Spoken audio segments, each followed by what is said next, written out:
What a dreadful way to start the season.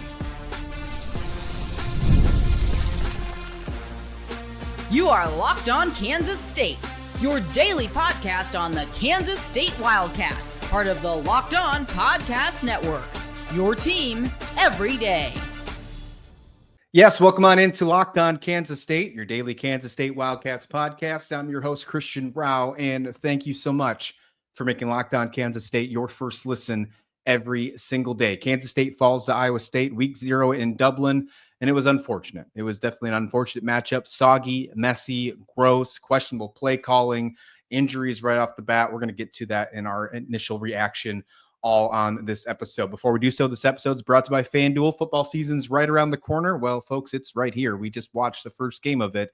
So visit FanDuel app today and start planning your futures bets now.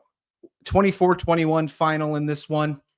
And hey, as much as I predicted Kansas State to win, and I did think they were going to take care of business, this closer I got to game time, I was leaning a little bit more higher than my prediction. I really actually thought Kansas State was going to take care of business, but that involved Dylan Edwards in that prediction. Right off the bat, Dylan Edwards is injured in the first play that he is on the field, a punt return that he muffed, a knuckleball in the wind, if you will. I know there was some fireworks smoke in the air. I'm not sure if that had anything to do with it. Regardless of the case, he gets injured.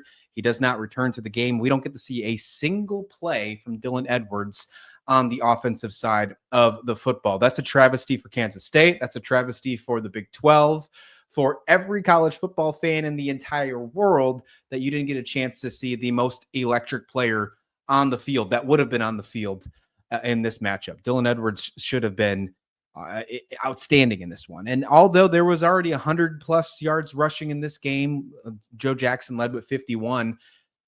I think that this game would have been different if Dylan Edwards was still playing, did not get injured, actually had some offensive performances, because there were multiple third down shorts, fourth down and shorts that probably wouldn't have been in that scenario because you would have been utilized Dylan Edwards in a different way. That's what I want to get to right away. Of course, Dylan Edwards, that sucks. I hope that the injury doesn't make him out any longer. I know we got an FCS opponent out, so take your time. We need him for actual Big 12 play. But that's what I want to get to next, is those conversions, especially the final fourth down conversion. Hey, Kansas State was aggressive. They were very aggressive on their play calling today from Matt Wells and Chris Kleiman on the coaching staff. And overall, I do like that. Now, I don't like them going for fourth down when they're up by 3 at their own 30-yard line. And I'm well aware that if they would have got that and were successful, we would have been thinking of it differently, saying, oh, that's so aggressive. That's awesome. They trusted Avery. They trusted the offense. And ultimately, that was what they're doing. But you know that there is a 50-50 shot if you're getting it or you're not getting it. Overall, they were 1 for 4 on fourth downs, 5 for 13 on third downs. That's got to get better when you get into the meat and potatoes of the Big 12 conference. Of course, week 0. This was a week 0 game. It felt like it right off the bat. When you were watching this game, especially in the first half, when it was pouring down rain, just look at the thumbnail picture. If you're on YouTube, if you click that, you can see the picture of Avery, and it's almost hard to determine if it's Avery Johnson because there's so much rain in the photo. It was nasty. It was sloppy. There was multiple turnovers for each team. And if you count the fourth down turnover, Iowa State won the turnover battle. They won it. It was 2-2 for actual official turnovers, but with the turnover on downs from Kansas State, you kind of give that little unofficial nod to the Cyclones on that one. I said whoever wins the running battle would win this game. That wasn't the case because Kansas State took care of business. Well, at least for the most part. Actually, if you put it into perspective, towards the end of the game, Iowa State ran away with it. And I think they actually did wind up having more rushes when you look at sack adjusted and all the case. Maybe I think they actually did wind up with more rushing yards, 130 to 110. So there you go. They won the rushing battle. They won the turnover margin. Those are the two things I said that needed to happen in order to win this football game, and Iowa State took the cake in both of those. The Dylan Edwards injury was huge. When you're looking at everything, especially in the first half of play, it seemed obvious. And if you think it was differently, let me know in the description below. Let me know in the comments. If you're listening on audio, hit me up on Twitter X at LockedOnKState. It seemed obvious that the strategy for Avery Johnson in the offense was to circle around Dylan Edwards initially because they looked really lost right off the bat. Avery Johnson seemed shaky early. He didn't, I don't want to say the word confident, but he just didn't feel comfortable. Didn't look like he was comfortable out there for most of the entire first half. Dare I say the whole first half. So I'm not sure if that play call, the first 10 plays, whatever you want to talk about, had a lot to do with Dylan Edwards, but it was safe to say that it didn't look like what we were expecting Kansas State's offense to be, that we talked about all offseason, how this was going to step up, be great with these wide receivers. The running backs were going to be explosive. We didn't get a chance to get all that because of injuries, weather, you name it. But that's football, baby. That's exactly what you get. And of course, Iowa State dealt with the same thing. Kansas State's defensive line, amazing. One of the concerns that I had coming into this game, because when you look at the availability reports, the depth chart, you had a lot of questions of that defensive line. Will they have enough depth to rotate through and feel good, right? Not be gassed the entire game. That might have changed in the fourth quarter, and that might have been something that we have to probably take a deeper look when we go and rewatch this game. But initially, the defensive line was electric. They made Iowa State's offensive line look like a high school team, especially early, especially on those offensive tackles. I mean, Chidi was great. Toby was great. Allen got the first sack of the season for Kansas State. Who had that for your first one? I didn't have that whatsoever. There's just a lot of really fun things that the defense did. Linebackers were awesome. The front seven for Kansas State did their job for the most part. Now we're going to go back and watch the tape again. We're going to have some thought processes on it later on in the week. But initial reactions from what I'm seeing, the defense really held up. Fourth quarter was a little different. They couldn't stop the run. Hansen was saved apparently for that fourth quarter, and he was solid. There was a stat that came out. I believe my buddy Brian Smith from the portal is the one that posted it and said in the fourth quarter alone, just the fourth quarter, Iowa State outran the Kansas State. I believe it was 78-0. 78 rushing yards for Iowa State. 0 for Kansas State. I believe that was before they did the knee downs, so that stat might be a little skewed, but not by much. And if that does take negatives away from the knee downs, that doesn't really matter, right? 78-0 in rushing in the fourth quarter. Now, we did score some touchdowns in the fourth quarter. It was a great touchdown pass from Jared Bradley. There's some good stuff. But when you're trying to get the football back, especially after making a boneheaded call at your own 30-yard line, you got to find a way to stop the run, and that didn't happen. Maybe that's why. Maybe because the defensive line was gassed in that depth, especially from what we saw in the availability report. Malcolm Crowder was game time decision. He did warm up. I think we saw him out there, but probably didn't play very good, or at least limited, I should say. Not very good, but played limited. We saw a couple of the other defensive linemen ruled out. Ryan Davis on the defensive end ruled out. So that's probably what got them, is the fact that you just lacked depth heading into this one. Oh, and by the way, you traveled halfway across the country to get it done. Let's talk more about this. We got plenty more aggressive calls. Let's dive more into that and what I liked and what I didn't like right off the bat. Right here, next, Locked On Kansas State. But first, this episode's brought to you by FanDuel. August 26th, FanDuel's Futures Day. You got to check it out. It's a brand new holiday FanDuel's rocking. It's for football fans who live for bold predictions, preseason hunches, and just for 24 hours and 24 hours only. It's giving you all the deals on NFL season predictions. So whether you want to call that MVP, if you feel good about one, or you want to get your favorite team's Super Bowl predictions in, you can get some better odds on that. And if you're ready to crown a Super Bowl champ before week one even kicks off, as I mentioned, this is your moment. So if you feel like the Chiefs can get back to where they need to be after the Eagles took care of them in the Super Bowl, this is your chance to probably get some better numbers on that one. Visit FanDuel's app today. Start planning your futures bets now, because FanDuel's Futures Day is just one day and one day only. FanDuel, play your game. I think we're going to talk about that play, the fourth down at your own 30, for quite some time this week. So I'm going to go away from it right now for the rest of this reaction, other than I will just say this. I've said it the first segment as well. I still like that they were aggressive on fourth down. I want them to continue to be aggressive, because with this type of offense, with this type of mindset, with Avery Johnson, with a healthy Dylan Edwards, and with what these receivers, who I think are going to be okay, especially we saw it in the second half, but what we saw with this offense, they have the chances to be explosive and very talented. They just didn't get a chance to start off very strong in this one, and they didn't get enough chances in the second half. I mentioned that 78-0 rushing stat in the fourth quarter. Well, they only had 8 plays total offensively in the fourth quarter. One of those reasons is because the big play, the Jared Bradley 65-yard touchdown, which was awesome. It was a great bounce back. But the rest of it was because of those questionable plays. And that's another reason why you should have made that questionable play, is because you easily just got a 65-yard touchdown the drive before. You could have punted it away, relied on your defense to make that happen. Overall, I'm going to just give you my biggest thoughts that I had here.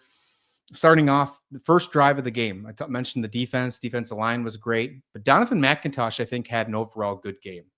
He did let up the second touchdown. Rocco Beck threw some really good passes in this one, especially the touchdown passes. Both touchdown passes were just absolute dimes where only his receiver could get. Now, if you go and look back at his stats, his completion percentage wasn't great. There were some times that he struggled, especially getting it up the field, especially early in this one. They did throw a lot earlier compared to what Avery did in this when the weather was a lot worse. So take that for what you will when you're looking at those completion percentage. But I think Rocco played really good. And I think Avery heated up in the second half and played really good as well. I mean, you look at the stats, he almost threw for 300 yards. This was his second best performance ever.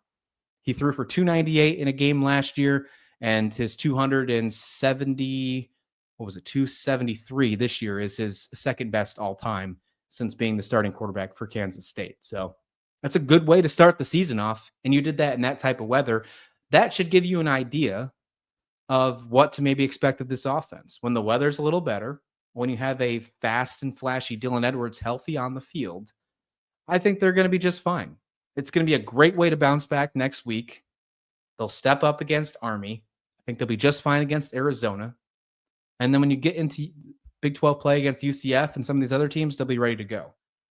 This very well might be, a preview of what the Big 12 championship is. I think that Iowa State proved a lot of things of my doubts, for sure. I think that we saw the defense step up and do great things. I think we all knew that their secondary was great last year. They were pretty good this year so far. Their linebackers looked fine. They stopped the run, especially early. Now we'll see if that was different with Dylan Edwards, but they stopped Joe Jackson. They stopped Devin Rice. So good solid there. And Dominique Orange is an absolute unit. I mean, there was multiple times where I was watching the play and I was moved right to watching Dominique Orange, because he was taking care of 2 offensive linemen a couple times of Kansas State. He was taking care of business. He's going to be an NFL level talent. There's no doubt in my mind. So I think Iowa State's got it done. The wide receiver question for Iowa State, that's still out there for me. There was only one target to Chase Sewell. He dropped it. There was no targets to Xavier Townsend, the other transfer that they continue to talk about. But some of their other players like Overby and Exelson, I think that's how you say it, were solid. So maybe their depth pieces are different. Maybe we were looking at the wrong kind of receivers for Iowa State. But overall, I still think there's a little bit of question marks, but they stepped up when needed. Rocco Beck threw 50% completion rate in some of his best passes. His 2 best passes of the day were for touchdowns. So take that as you will. Speaking of Donovan McIntosh, he should have had an interception. That would have changed the entire game. In the fourth quarter, it fell right out of his hands. It was right there. Just like last year. There was 3 or 4 just in the first half last year that were deflections that Kansas State could have took to the house. 2 of them, of those 4 deflections last year, should have definitely went for 6. If McIntosh would have got that interception, I don't know if he would have went all the way, but he would have put Kansas State at least in field goal position, and it would have changed this game around. The Jace Brown touchdown, it happens. Big play Jace. Seems like it happens every year in Farmageddon. That was great. I really enjoyed that. Penalties were an issue for Kansas State in this one, especially when you compare it to what Iowa State had to deal with. Was there some questionable penalties? Yeah, I'd say so. VJ Payne had a pass interference call right after that turnover that set up the first touchdown for Iowa State. That wasn't questionable, but it was a boneheaded move. But sometimes he had his eyes in the backfield. He wasn't doing a good job there. But overall, I really like what the defense did. I think I really do. I think they were just gassed in the fourth quarter. could be pointing back to that depth piece of what happened to their offensive line, or excuse me, their defensive line. Yeah, very aggressive that defense was. Quay Moss, hey, our buddy Joe Tillery said he's the breakout player for the defense. That hit he had on Rocco to make that second fumble that was picked up by Austin Romaine, that was awesome. That was electric. I really like what I saw from a lot of the transfers, especially on the defensive side. We didn't get to hear Gunnar Maldonado's name much, but he made some decent plays. Quay Moss looked good. I mean, even the newcomers, not transfers, but like the newcomers on defense, what we saw on the Raples. Zayshawn Rich looked great. McIntosh, I think, did okay. I didn't hear Logan Bartley's name too much, but I did see him out there. So I'm happy with the defense.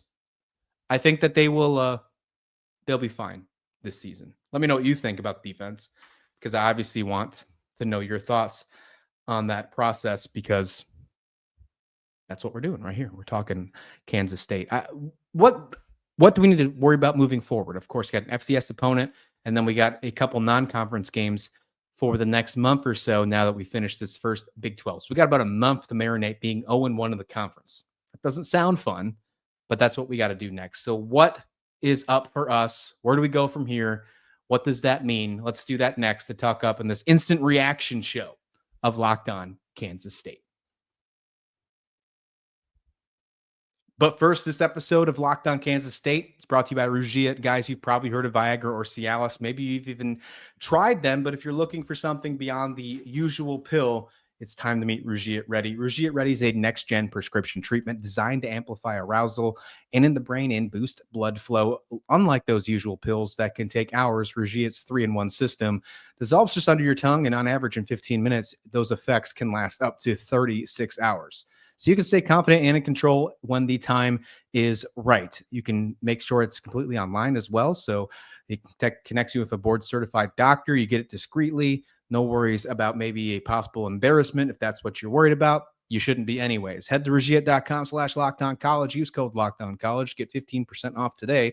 That's RUGIET.com/LockedOnCollege. All one word. Use promo code LockedOnCollege for 15% off. Individual results may vary with prescription treatment. Compounded drugs are permitted to be prescribed under federal law, but are not FDA approved and do not undergo FDA safety, effectiveness, or manufacturing review.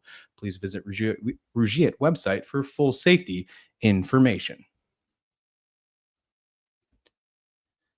Where do we go from here? That's the biggest question now for Kansas State after falling 24-21 in the opener of college football. And, you know, first off, what I was hoping for is you were going to see a big feeling about Avery Johnson after this one. I don't think you got that. And I can already see some people are going into the past video comments and finding anything I talked about Avery Johnson. I saw it in the comment description already, thinking, oh, Avery Johnson's overrated. Now, it could be Iowa State fans or just haters, maybe some people who had some bad bets. I don't know, but I've already seen them in the comments before I hit record on this bad boy, and I'm here to tell you that is still far from the truth. Avery Johnson is not overrated. He started off slow in this one. He did. That's okay. Might I remind you that it's week 0. When we get to week 1 next week, when Kansas plays later on the day, I expect most quarterbacks for the entire conference, the entire country, all 36 of these, to probably start off slow. It's their first drive of the college football season. And Avery just had a couple bad drives, and he started off his season in a monsoon, basically. The rain, it was gross. The field conditions, they had to reline the field at halftime. The field conditions were so bad. So when I look at how Avery Johnson heated up, dealt with the adversity, something he talked about, how he was trying to get away from mental mistakes. He handled the adversity and got back to it while he was dealing with some tough conditions, being out his best player on offense besides him and Dylan Edwards. I think overall, I think you have to tip the cap to Avery Johnson. He did some great things in the second half, especially. The touchdown pass to Jace Brown was great. The first one, the first play to Jace Brown, that was almost a touchdown like 2 plays beforehand. I thought he had it then. There was a little bit of touching back and forth that could have been called maybe pass interference. I personally, I'm glad that they didn't call that. I think it was a great no call. I think both players were kind of pushing back and forth. And, I'm glad there was no flag. But 2 plays later, the route that Jace Brown took, and if you can go back and watch that replay, I mean, the route was absolutely insane.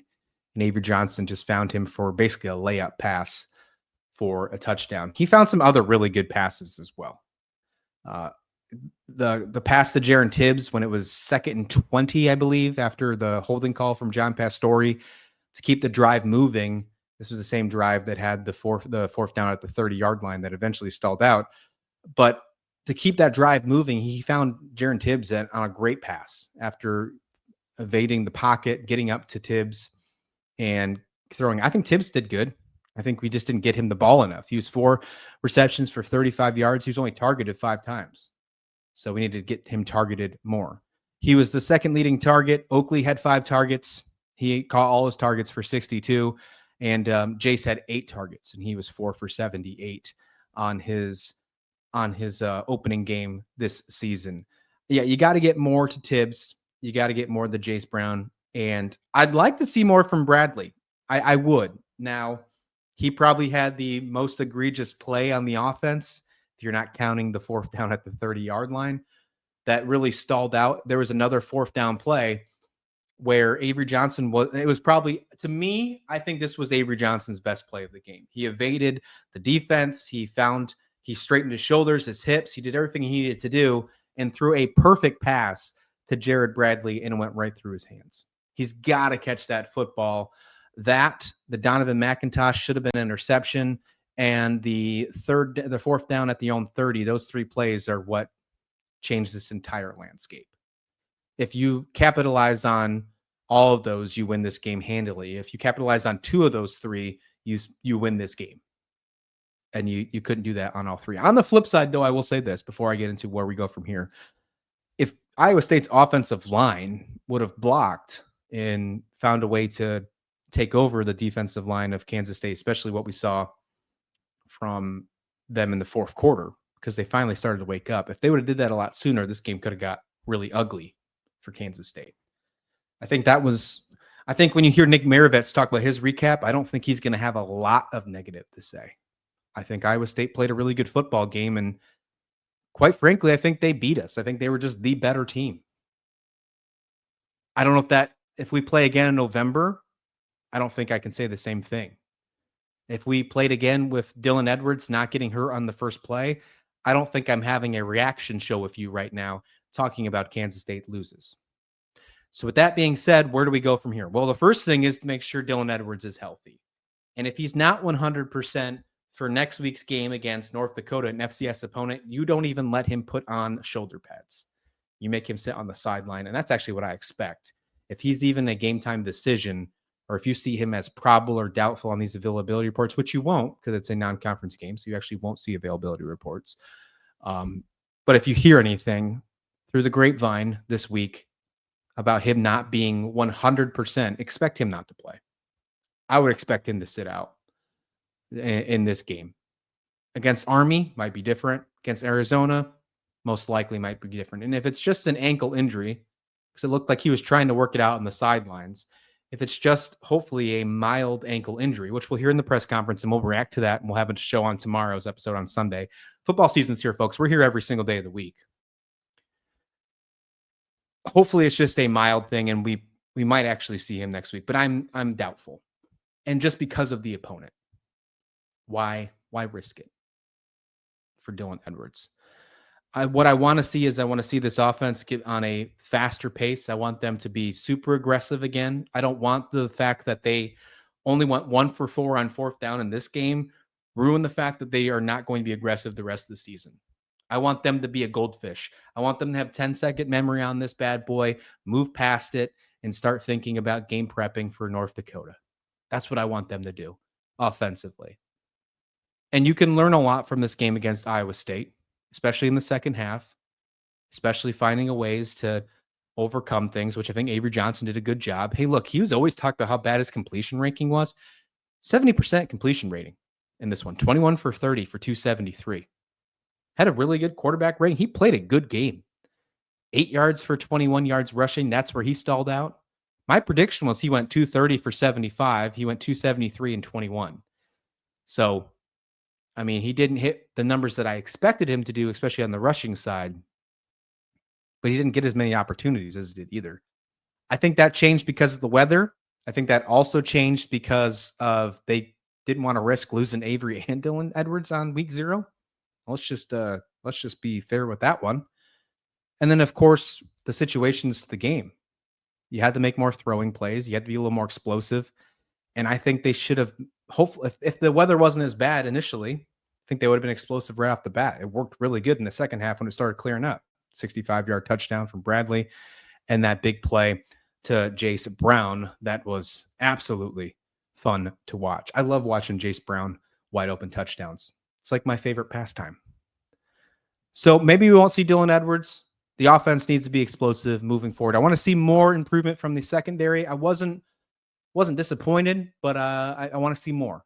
Still one of my biggest concerns of this team, and I think that they still have a lot to prove. And I was probably going to say that regardless, because I said that all offseason. One game was not going to change the way how I feel if they're tested now. They're more tested than they were heading into this game, of course. They just played an Iowa State team that has a good quarterback that just proved that he doesn't need those 2 wide receivers in Higgins and Knoll to win a conference football game against a top-notch opponent. I think they're going to be fine when they actually get into their tough conference plays. Looking at you, Baylor. Looking at you, Texas Tech, Utah. I think they're going to be fine.